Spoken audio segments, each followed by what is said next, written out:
Hello everyone, this is Artorius, and welcome back to... Oop, I didn't intend to do that. Welcome back to another episode of Ratchet Clank Going Commando.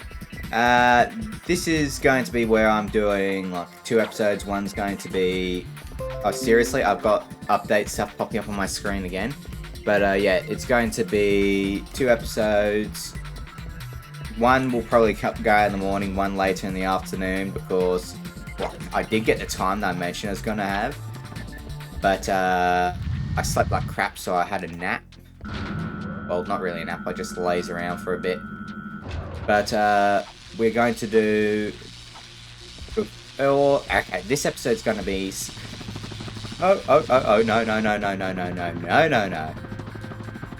Oh well, at least I can recover from this. But we're going to basically do the desert, and all the crystals there. And we're going to have a look at, I've been told there's some sort of developers museum I can gain access to on this path here, which I can't believe I didn't notice it at all last episode. My eyes must have just glossed over it. And then there's only one magnet. Oh, this is going to be a bit of a pain to do. Yeah, there's only one magnet like boot path that I remember. Okay, I survived that. On the first swamp planet. Oh, I see it. That thing there, that building there. I was told that I need to go to it for this developers thing. Apparently there's a spot where the floor phases through, so like... It's easier to show than tell, like as even they were saying in the, as I was being told in the comments. Okay, so I can go under the floor.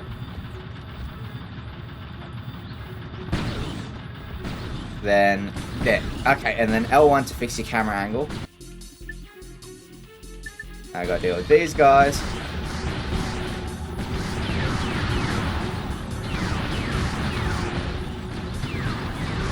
Come on. Just die already. Oh!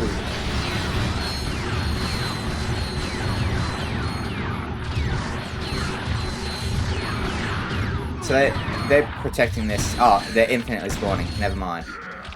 Planet Burbank. Okay. Insomniac. Play help message. This is Mike Stout. I'm a designer at Insomniac Games. Hi, welcome to the Insomniac Museum. Here you'll see some of the great things that never quite made it into the game, and you'll learn a little bit about life here at Insomniac Games. Okay, so this is interesting. Hello, my name is Brian Allgeier, the design director at Insomniac. You're literally hell here. These floating spherical monstrosities are the elusive gravity spheres, which were originally going to be included in Silver City. It proved to be too difficult and a bit nauseating to be included. They are preserved here for posterity. Swing shot up to try running around one, and then swing shot again to get off the sphere. Okay. This is interesting sort of stuff. So... this reminds me of the way the planet with the telecommunication sort of thing, whatever. I don't know how to describe it. You know the planet we went to for Thugs for Less, the jamming array.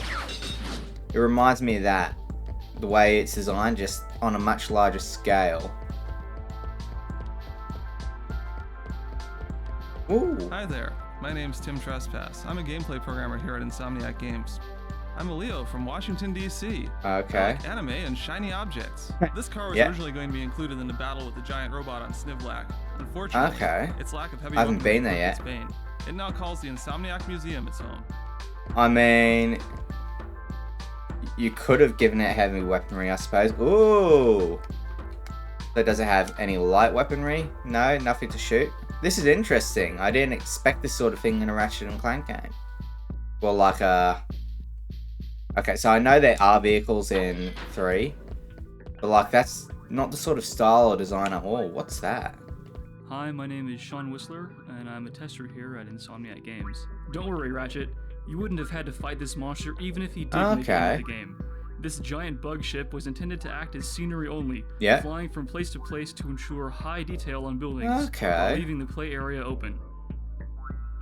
Yeah, I was just looking at this and I'm going like, it's a base model, but they don't have the texture on it yet, so it doesn't quite look as scary as it probably would have been.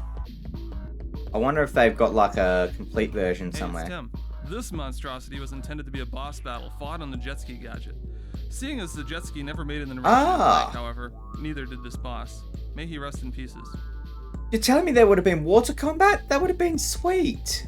Sean here. This guy was originally intended to be an enemy in the ill-fated jet ski level that never made it into Ratchet & Clank 1. That would have been for 1? You could have put it in 2. For this gentle giant, torn down in his prime. Oh, come on. The water world would have been nice.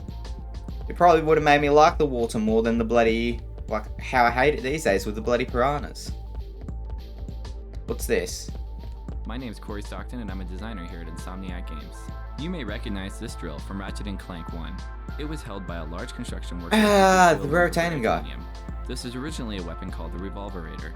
Ratchet would strike enemies with it and then spin them over his head. Corey here. This ended up leaving Ratchet open for attack and also required a lot of resources to pull off, so it was cut. Gives you a lump of raritanium. Oh, I can't skip through this either. A weapon called the Revolverator. Ratchet would strike enemies with it and then spin them over his head. Okay. That would have been nice, but I do admit it would be a bit clunky as well. What's this? L2, R2, edit the effects colors. Oh.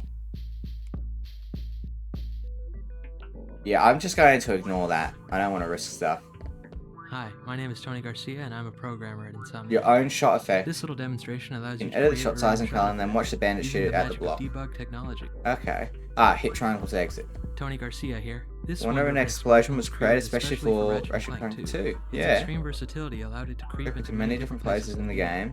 Then the blue pads make your own explosion effect. Okay, so you can go here and do your own sort of things as well. That's pretty cool. I'm just sort of like, this is a lot more content than I expected. Then again, it's like literally a developer's like little playground for things they never got to fully implement. Tony Garcia here. Using these 3 blue pads, you particle effects again. Okay. I'm going to use the charge boost to get around now. Hello, this is Pedro Hastinas. I am a game your reaction system. And you would always be sure to react appropriately to being damaged. To test the new reaction. Okay.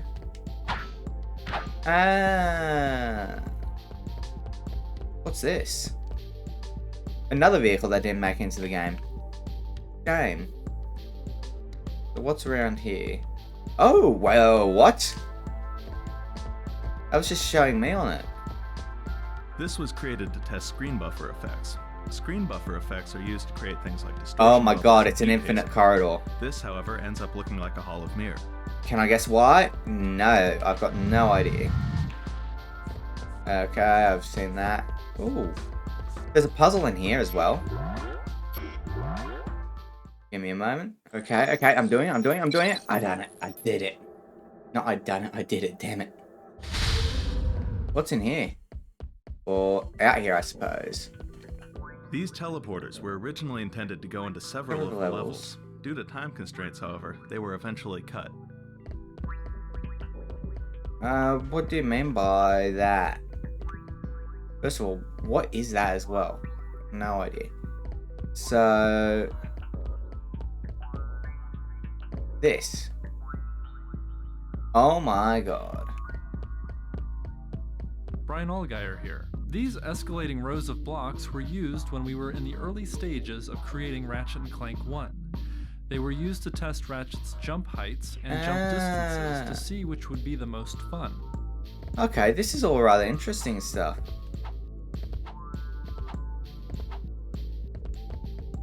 Brian Allgeier here. These walls, which range from narrow to wide, test the walking distances. It's amazing how much work goes into creating a game, I tell you. I'm sorry to any of the developers when I'm cutting off like they're talking halfway. Steeper and steeper as you go on. They were used to test how Ratchet's feet respond to different floor angles. It also helped establish that a 45-degree angle was the sharpest that Ratchet should be able to walk up. It just boggles the mind, the sort of things that people do to make games, and this you got to think this was years ago. It's probably much more complex these days with a whole lot of the graphical stuff. Actually, would it be more complex back then because they had to work with all sorts of different clunky programs? This monstrous robotic squid was created for one of the Ratchet and Clank 2 prototype levels. Since that level never made it into the finished game, however, neither did poor Squiddy. I wonder if some of these bosses, like, because I know there's the Future Saga, there's Ratchet and Clank 4 and Seismaz and stuff. I wonder if they were able to implement some of these ideas into the later versions.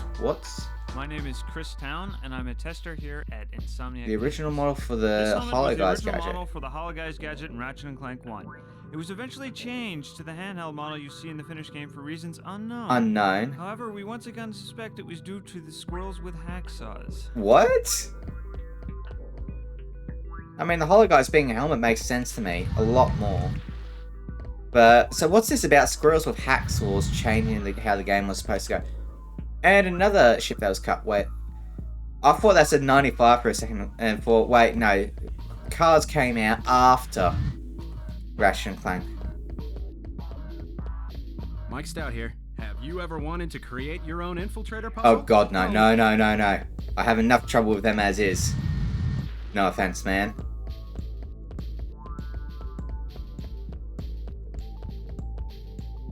This little widget was used to test our new chunk system. We lovingly call it the corn system. Yeah. Notice how all the breakables in this game are much prettier? Yeah. Well, that's corn working hard for you. Give a whack and see what it does. Yeah.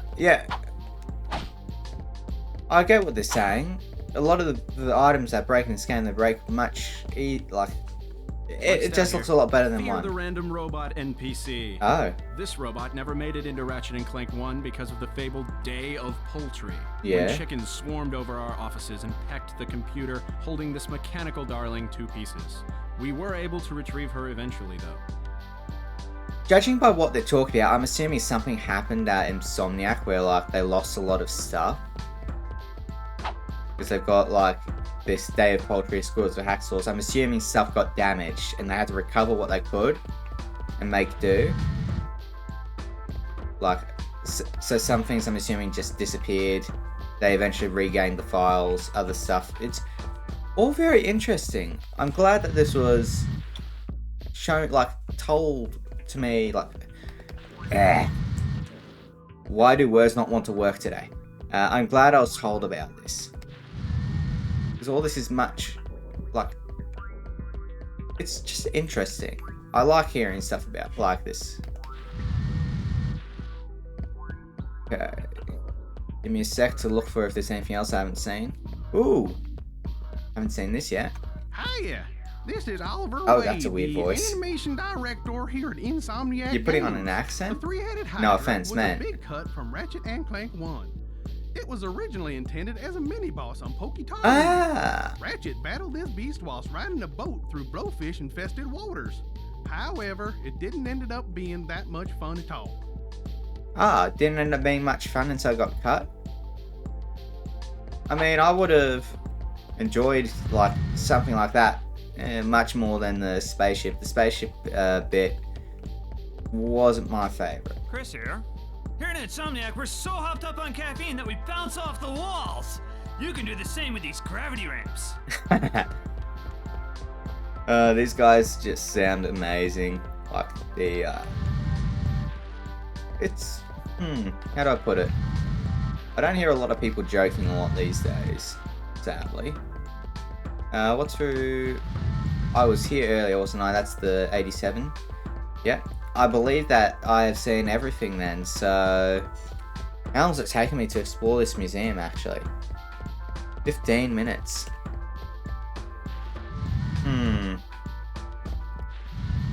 We shall see. I might make this its own little separate thing as opposed to doing the desert and everything with it.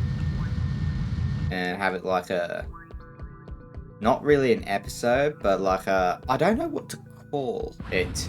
Maybe something like a just Insomniac lore and just not put an episode label on it. Yeah, that'll probably be better.